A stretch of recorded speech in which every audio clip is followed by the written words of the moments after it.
Welcome to the Two Disabled Dudes podcast. We believe life is about how we react.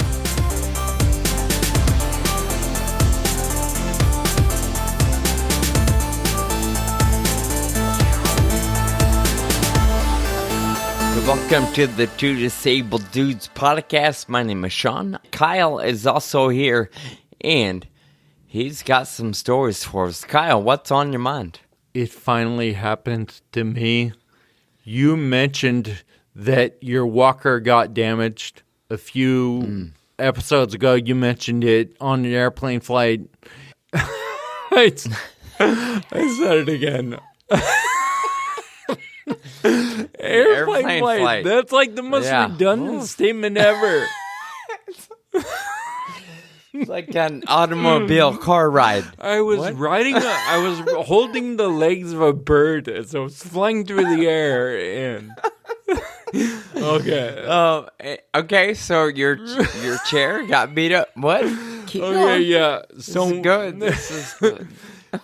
I flew to Austin for a vacation, and when I got there, my chair was broken. I got in it on the gate, and I was going up to the top, and I heard this rattling. So I reached down, and I grabbed the tip bar on the back. This is my power chair. There's a tip bar in the back. So I grab it, and it falls off. It's a steel, appendage on the thing. Tip bars are designed to keep you from tipping over, right? Exactly. So it's got to be a pretty strong appendage. Is that what you call that? Okay. Yeah, so it just came off. So I'm like, oh, crap. So I go and tell them at the luggage office, and they had me fill out a report. I got on the phone with Global Repair Group, who you mentioned a few episodes ago. And I decided, I made it from the plane to the office, and it was no problem. So it's operational, but obviously something is broken because the tip bar, this metal thing just snapped off. And so I decided I'm going to wait till I get home to follow up on this.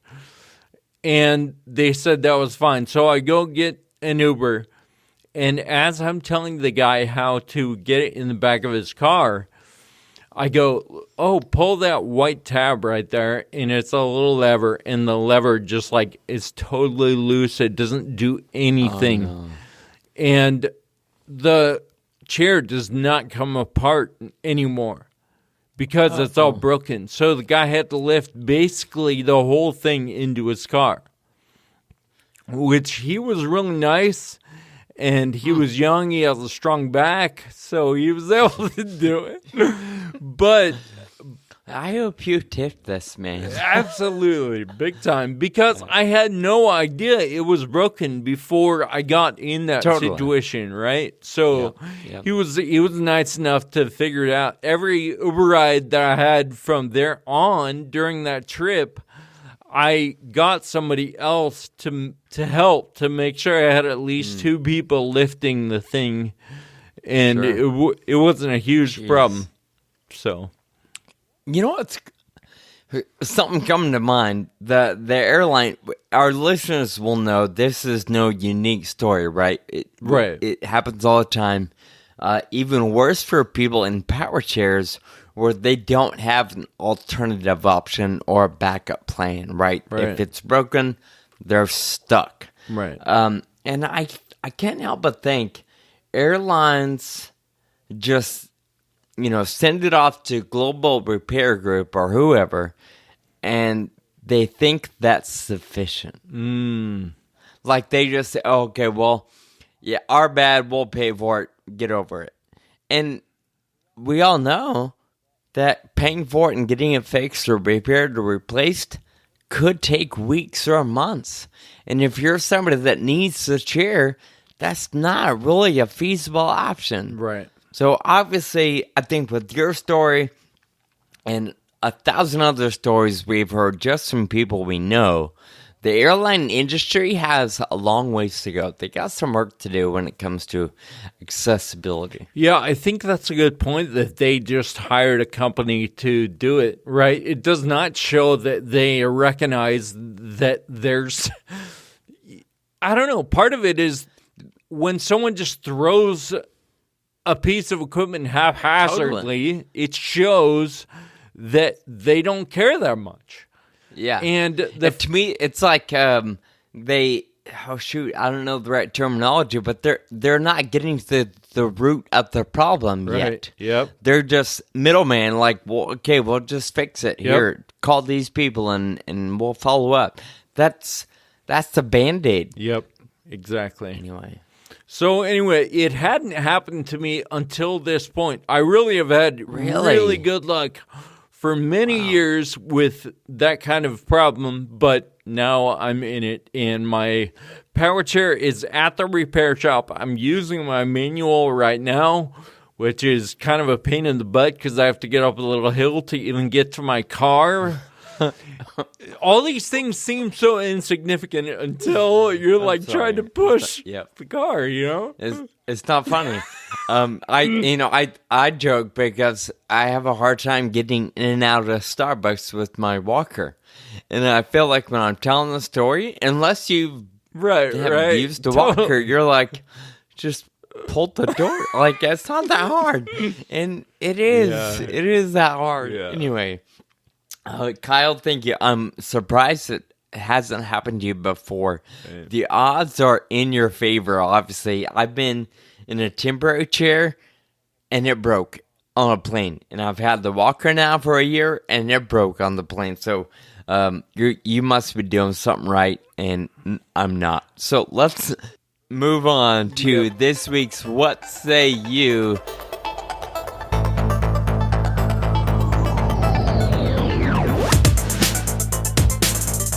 I received this comment from my Uncle Steve. Sean, you know my Uncle Steve. A lot of our listeners have heard of Uncle Steve. So we're going on this big bike trip this summer, Montana and Idaho for 1 month, unsupported.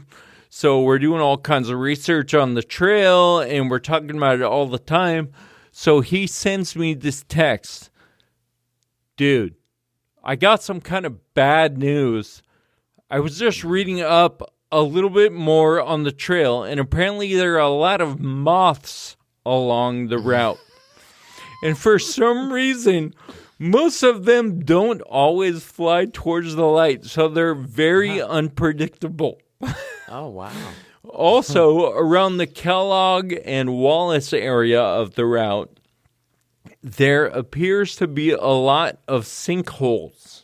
So I don't know if you're going to be able to handle it. I got this message, like in my alerts, it said, dude, I got some kind of bad news. I was reading up on the trail, and that's all I saw. I was like, oh no. And then I finally had time to read it, and I was just cracking up. So, it took me a minute to realize where he was going with this. Yeah. I love that he waited a couple weeks, right? To follow up on the top fears that we shared a few episodes back. Right. So Uncle Steve, well played on that one. Well, let's get into our conversation for today. We had the privilege a little while back sitting down with James Mackay. He is the founder, president, and CEO of Aristea Therapeutics. James has over 25 years of development and commercialization expertise in the pharmaceutical industry, and we're going to talk about some of his accomplishments and what drives him to keep improving the lives for others. So enjoy our conversation with James.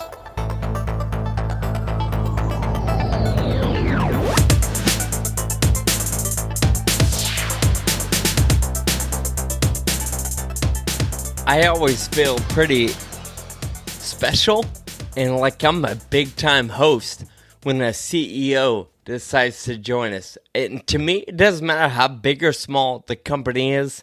James Mackay, thank you for carving out some time for us today, and welcome to the Two Disabled Dudes podcast. Hey guys, it's my pleasure. Thanks for inviting me.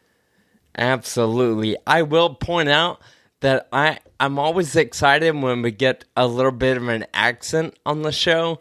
So that alone makes this one of the best episodes this season. You know, the funny thing is that, of course, I don't hear my accent unless I hear a voicemail that I left on the phone at home, and then I kind of freak out because I've got this crazy Scottish accent. James, we know you're currently the CEO of Aristea Therapeutics, but also reading a bit of your bio, you have built a solid career in this bioscience and pharma space over 20 years. Can you tell us a little bit about your career, where you are today, and what are some of the things you have going on? Yeah, sure. Happy to do that. Well, you know, as you indicated, my accent, you know, I was born and grew up in Scotland. Got my BSc in genetics, PhD in medical genetics from Aberdeen University. Then went and did a postdoctoral fellowship actually at York University in Toronto. So that was my first expedition into to North America. Went back to the UK, worked for a contract research organization called Life Science Research. And then the big, I guess, step in my career was that I joined Imperial Chemical Industries, or ICI, which was the predecessor company to AstraZeneca. And that was the start of a very long career that lasted nearly 30 years there. First 10 years, I worked in the industrial chemical, agrochemical side of that business, and then moved over to the pharmaceutical side, led the clinical team that took Seroquel through to approval. That was for schizophrenia and depression. Ended up becoming one of AstraZeneca's biggest selling drugs, helped millions and millions of people. And then held various different project leader, portfolio management, site management. I ended up being site head of clinical in the UK for AstraZeneca, managed all of AstraZeneca's clinical outsourced activity worldwide, and then moved over to the US in 2010 to head up the diabetes collaboration with Bristol Myers Squibb. It was one of the first big pharma to big pharma peer collaborations. Took several products through to approval from that, and we eventually acquired all of that business from BMS. That's still a big component of AstraZeneca's business today. Wow. And then the last role that I had at AstraZeneca was I led the business development team that acquired another biotech here in San Diego, where I'm based now, called Ardea Biosciences, that was developing treatments for gout. And I came down to take over the CEO role of that, did that for 5 years, took two products through to approval, and then decided it was time to set up my own biotech, which is Aristea Therapeutics. So it's been a long journey, but a good one all the way. Yeah, you obviously have a lot going on, and I imagine a ton to be proud of. And I love hearing you talk about AstraZeneca and Bristol Myers. You know, those are two names that I think a lot of people are going to recognize. Although I don't know much about AstraZeneca, I hear their commercials on TV all the time. So it's always kind of neat to be able to make that connection. You mentioned taking a couple different therapies through approval. And if I got it right, I believe 6 have crossed the line for you, or you've been able to help lead 6 across the line. Yeah. That has to be exciting. Can you talk a little bit about those triumphant moments? Yeah, so 6 drug approvals so far in my career. I think I've got some more in me yet.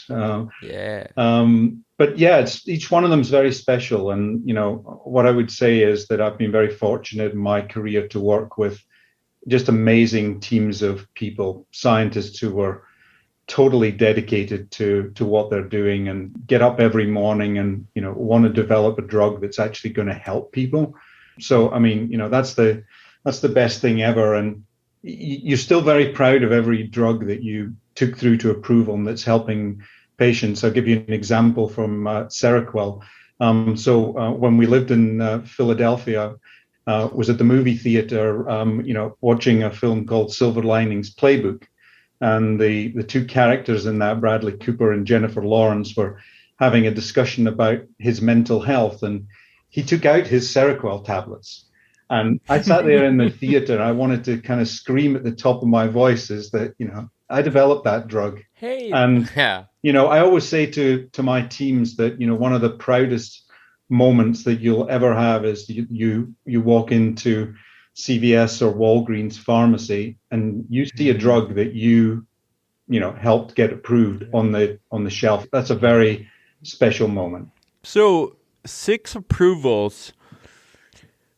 Can you estimate how many products you worked on that did not make it to approval? Because we know there's probably a ton more than 6, right? Well, actually, no. I've been very fortunate in my career. Is that I'm now working on the 7th one, but it was each drug project that I worked on, AstraZeneca ended up going through to approval. And I was very fortunate that I didn't take each of those projects right from the very early stages. They'd been developed by teams, and then I came in to lead the final stages of those programs through the phase 3 trials. But it was a fantastic career at AstraZeneca. Worked with just a bunch of good people, and fantastic company to work with. I feel like that kind of record makes you a real life unicorn or something, to have that kind of track record. That's exciting. And I imagine you and all the people that have been involved wear those like a badge of honor. Now, you mentioned you're doing your own thing now. You branched out. Can you give us sort of the overview or maybe the elevator pitch of what you're doing and what you're working on? Yeah, absolutely. So I founded the company back in August 2018. We're a clinical stage immunology focused biotech based here in San Diego. Wanted to, I felt it was time. I'd had such a fantastic career and, training ground at AstraZeneca. And the last 5 years I'd spent, leading a biotech of, about 170 people. Was a great experience as well. And I felt it was time to do something on my own. So started Aristea Therapeutics back in 2018. At that point, there were only 4 of us in the company. So, I went from, working, I think at its peak with AstraZeneca, maybe 4,000 people in the area that I worked in a company of 50,000. And to then be in a company of 4 was very interesting. Yeah. But, 4 people who wanted to work together, who wanted to develop drugs. And what we did was we licensed a molecule called RIST-4721. It's what's called a CXCR2 antagonist. And what it does is, we have cells in our body called neutrophils that are there to help fight infection and fight inflammation. Our molecule stops those neutrophils moving from the bone marrow to wherever the infection or inflammation is. And we felt that, I'd been very familiar with this molecule. We licensed it from AstraZeneca. They'd been developing it for respiratory indications before that program was terminated a number of years ago. And I always knew that the drug did what it was meant to do. And for me, it was a drug searching for a disease. So, we licensed it, and then basically we started searching the science for diseases where the neutrophils played a key role in the disease. And we identified a group of diseases called neutrophilic dermatoses, which are severe skin, inflammatory skin conditions. And then we narrowed that down to a disease called palmoplantar pustulosis, or PPP, and decided that the science was really solid there, and that this was a disease that we felt that our drug could actually have an impact on. So talk about the symptoms of PPP. I was reading a little bit about it, and it sounds horrific. Yeah, you're absolutely right. If you Google palmoplantar pustulosis, then you'll see some terrible photographs of people's inflamed and cracked hands and feet. So basically, what happens is that these patients get neutrophil-filled pustules on the palms of the hands and the soles of the feet, nowhere else in the body, and it's a flaring disease. So they'll get 6 to 8 flares a year. But the challenge with the disease is that they don't get full recovery between the flares. So you get this sort of flare upon flare upon flare situation where the skin gets more inflamed, it cracks open, extremely painful. The pustules are near the nerve endings on the palms of the hands and the soles of the feet. So the patients describe extreme pain that they experience all the time. I mean, look at the photographs, you'll see that there's a terrible stigma associated with it, if you've got it on the palms of your hands. It also prevents people from doing just normal daily things and working. Imagine if your hands are all cracked and your feet are all cracked and painful all the time.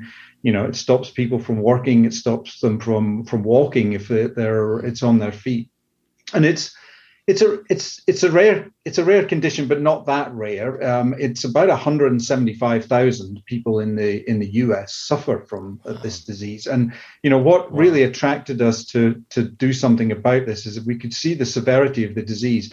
And there's nothing approved in either the US or Europe to treat this disease. So these patients really have nothing that provides them with any consistent relief. And we felt that, we had an opportunity here to do something that, would really make a difference for these patients.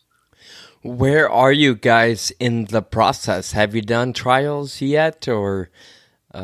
Yeah, so when we licensed the molecule from AstraZeneca had done what's called the phase 1 trials, the single ascending dose, multiple ascending dose, where they're kind of testing the safety and the dose level. And then we did a phase 2A proof of concept study in patients with PPP, and we saw some nice activity of the molecule. It's a relatively small study, about 35 patients, but we saw a nice activity of the molecule that decreased the severity of the disease, particularly in patients who were actively flaring when they came into the trial. It was a relatively short trial as well, 28 days. And now we've just started a phase 2B, what's called a dose ranging study, where we look at the effect of multiple different dose levels of the drug. It's a much bigger study, 156 patients, 3 months of treatment. And we just started that study last month, and we'll hopefully see results from that about the middle of next year. So in about 18 months' time. And then if we're successful with that, then obviously we'll move into the final stage of clinical testing, which is phase 3, and then through to regulatory review. Sure. Do you have any other programs in development? Yeah, so we're actually, the molecule that I talked about, RISC-4721, we're actually developing that across 5 different diseases. So PPP is the lead indication. But based on what the activity that we saw in PPP, we decided initially to expand the program into 2 actually much rarer diseases in the United States: familial Mediterranean fever, or FMF, and Behçet's disease. They're both orphan diseases in the US, with less than 20,000 people in the US suffering from those. And again, the scientific literature supports a strong scientific basis for the fact that the neutrophils are playing a key role. And then back in July, we also struck a collaboration deal with another pharmaceutical company here in San Diego, Arena Pharmaceuticals, to expand the development into hidradenitis suppurativa, which is another inflammatory skin condition, and also inflammatory bowel disease. So 5 indications running in parallel. We are also very actively looking to bring other molecules into our portfolio, and we're currently in negotiations on 2 or 3 of molecules right now. So yeah, a lot going on and pretty exciting times for us, all of it focused on rare inflammatory diseases. You talk about this being the first time you branched out and doing your own thing. And earlier you said you were fortunate to kind of come in on some major projects toward the end and lead them across the finish line. Can you talk to us a little bit about the difference between starting your own thing versus having the support system of a large company like AstraZeneca? Yeah. Kind of, I don't want to say just foot in the bill, but they've got a lot of systems and processes in place, and then you're kind of starting from scratch on your own thing. I imagine now you probably got to find investors, and you got to cross all the T's and all the different things with the FDA and everybody else involved.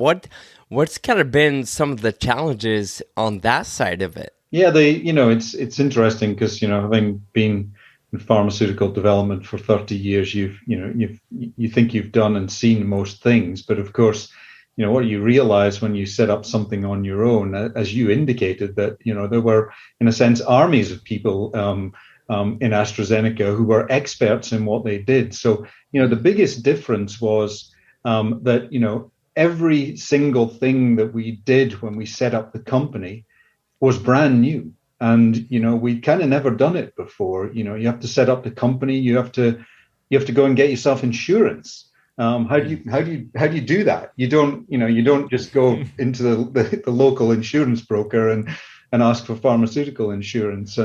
But it's nice as well because it means that, you're involved in actually every step of the process, and every single thing that you do has a positive impact on the company. But you learn a lot as well. I mean, we were, early on when we were setting up our clinical trials, the contract research organization we were working with said that we needed a license for what's called the WHO drug dictionary. And I've taken 6 drugs through to approval, and actually our team in total has taken 16 drugs through to approval in their careers. And none of us had ever heard of the WHO drug dictionary before because there was always somebody else who just put that in place. So, you learn a lot. And, what I've done a lot in the last 2 or 3 years is share my experiences with other people who are doing the same thing now and setting up companies on their own, because you basically, you just don't know until you start to do it. And, we got most things right. We got some things wrong, and we learned from it. And it's good to share those experiences. Absolutely. It sounds like there's is there a decent community of like pharma CEOs that are starting their own company? I mean, how do you reach out to others and share what you've learned? Yeah, so I'm based here in San Diego. We have an incredible life science pharmaceutical industry innovation ecosystem here. So there are, I think, at the last count I looked, there are nearly 500 biotech companies in San Diego alone, and the amount of venture capital money that is being invested in San Diego companies, both tech and life science, is incredible. It was nearly $9 billion last year, which is up from $1 billion, I think, 5 or 6 years ago. So this is an incredibly fertile innovation ecosystem for life science. And there are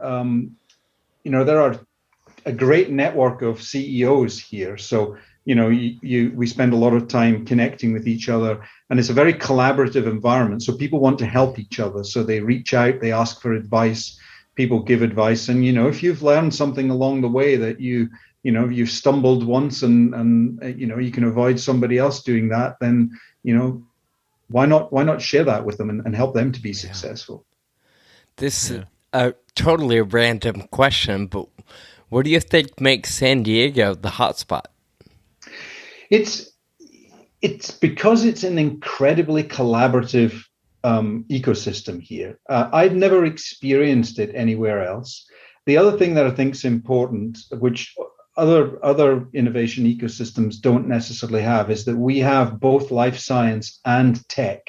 So all aspects of tech as well as life science. And, a lot of those industry verticals are the boundaries are blurring between those now, in terms of how to develop treatments for patients. So it's incredibly collaborative environment. I think that's the thing that I would say. And success breeds success. So we've had a lot of successful biotechs here that have taken drugs through to approval, and investors see that. And the other thing I think is that once someone's had success and either taken a drug through to approval or sold the company, they stay here in San Diego, and they basically kind of seed out into the community again and start up new companies. So it becomes a very fertile ground for new companies to be formed. I'm sure the weather doesn't hurt either. It doesn't hurt at all. It's beautiful, right? 70 degrees just now, completely blue sky. Just come back in from walking the dogs. It's beautiful out there. Amazing. Can you share with us a little bit about your personal philosophy or commitment? What drew you to science, and what's kept you here? Yeah, I think, and particularly whatever reason, I don't know. I mean, neither of my parents were scientists, so it was just something that always intrigued me. Early on in my career, I was very intrigued by genetics. This was way before any of the molecular genetics was even thought of. So always been interested in science, and from a pharmaceutical industry perspective, as soon as I realized the impact that you could make on people's lives here, when I first came across into the pharmaceutical side of AstraZeneca to lead the Seroquel team, as I indicated, that's a treatment for schizophrenia and depression. One of our team members, a guy called David Cameron Hands, actually took me. First thing he did was he said, "I'm going to take you out on a visit with me, and we're going to go visit some doctors and some patients." And he took me to a ward, a secure ward, where these patients who were really suffering from schizophrenia were there. And, that had a profound effect on me. And, talking to the doctors as well, who were, testing our drug, and hearing them talk about the fact that this drug was transforming people's lives, really made me realize that, we can do something really, really special here. And it's been the same ever since. Once you get one drug approved, you want to move on to the next one and help another group of patients. And I would say the other philosophy that's important for me is always to do the right thing. Drug development is tough. As you indicated earlier, there are far many more failures than there are successes. And I've had some very good colleagues of mine at AstraZeneca who've worked on drug projects, done excellent work, over 20, 30 years with the company, and never, ever been able to take a drug through to approval. That doesn't say anything about them. It says how hard this industry is. But the thing that you have to do, and I learned this early on in my AstraZeneca career, is that you have to make the tough decisions. You have to put the patients first. You have to do the right thing in order to, develop drugs that will ultimately be successful, ultimately will help patients, and have a good effect for them. I love it how you boil it down. That seems like such a simple, fundamental thing, and it's something that we use in all walks of life, right? Do the right thing. Yep. It's simple as that. Yeah. Do the right thing and be proud of it. Even if doing the right thing is hard and is going to cause you problems, either your team or you personally, you have to do the right thing, and then you have to try then push through it and get to the other side. So it's always been my philosophy, and I've never regretted it, and it's still absolutely what I do every day today. I think on the patient side of that, people like us appreciate that commitment and that philosophy. We know it's going to take time. It's going to take a lot of money. It's going to take a lot of effort. But when we know and can trust that companies are doing the right thing and just trying to make an impact, there's something motivating on our end to keep doing what we can do to help companies get the approval they need, or to, like I said, meet people in the process, just to encourage them and help inspire them to keep doing the hard work. Yeah, you're absolutely right, and you'll know as well as anybody else that unfortunately, the pharmaceutical industry gets some bad press Yeah. sometimes, and I'm sure in some cases that it's correct, but in my experience, 30 years in this industry, I you know I have worked with so many good Mhm. people who really just want to develop drugs that are going to help people, and will put the safety of the patient first, above and beyond anything else, and that's critically important in everything that we do. Can you talk a little bit about your personal life? Obviously, a lot of years studying, and you mentioned being all over the world. What's your said you had a couple dogs. What's life like for Mr. McKay at home?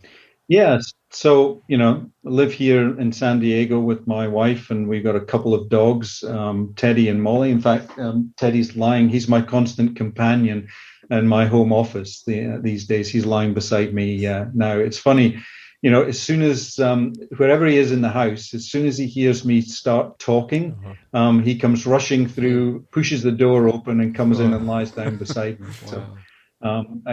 but I guess it's been a strange couple of years, Yeah. with the COVID pandemic. Thankfully, all my family are good.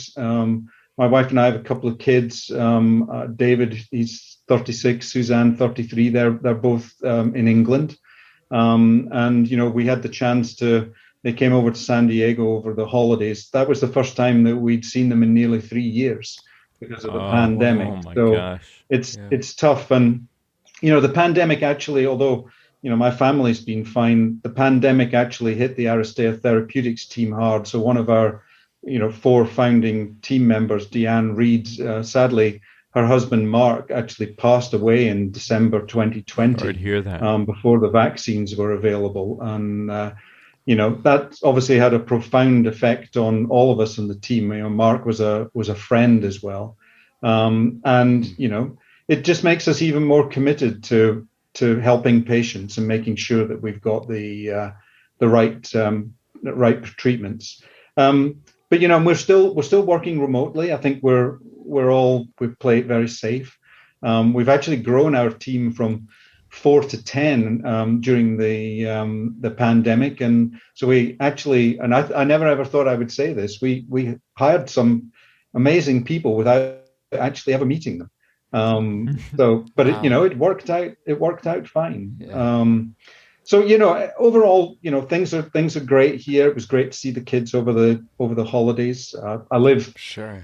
I live in probably one of the best places in the world to get through a pandemic.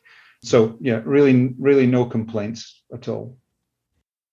James, can you share something that you feel is unique when it comes to rare disease and some of the efforts behind that that world of orphan or rare diseases?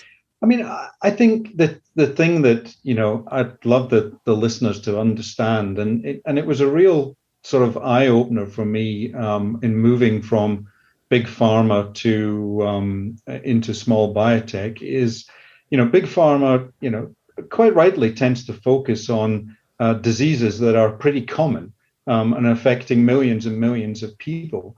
And what I realized in moving into small biotech is that there the focus tends to be much more on rarer diseases, and it's truly incredible how many rare diseases there are that people just don't have any treatment to help them. And so I just encourage colleagues of mine who are people who are thinking of starting up biotechs, focus on the rare diseases. You can get to know these patients very closely and understand what's happening in their lives, and it makes it even more special when you can develop something that's going to help them. So I think there's a huge opportunity in rare disease, and we're going to keep on doing this, and do our best to try and bring safe and effective medicines to patients. Well, I think as a couple of guys in the rare disease space, I can speak for Kyle and many of our listeners. Thank you. We're grateful for people like you and companies like yours that are getting after it, even though it is super rare or difficult. Challenges probably every day in 100 different ways. So thank you for being with us today and for committing your life to the work that you have committed to. No, it's my pleasure. It's been great to talk to you guys today. Before you go, can you tell our listeners how to follow your progress and where to find you? Yeah, sure. I think, look at our website, www.aristeatx.com. And then please follow us on Twitter, again, AristeaTX. For people that use LinkedIn, check us out on LinkedIn. Just search for Aristea Therapeutics, and you'll be kept up to date on everything that we're doing. And we'll be sure to link all those in our show notes too to make it super easy. And of course, James, thank you for being here today and sharing a little bit of your Sunday afternoon with Kyle and I. Thank you. No, it's been a pleasure to talk with you guys. Thanks for having me on the podcast.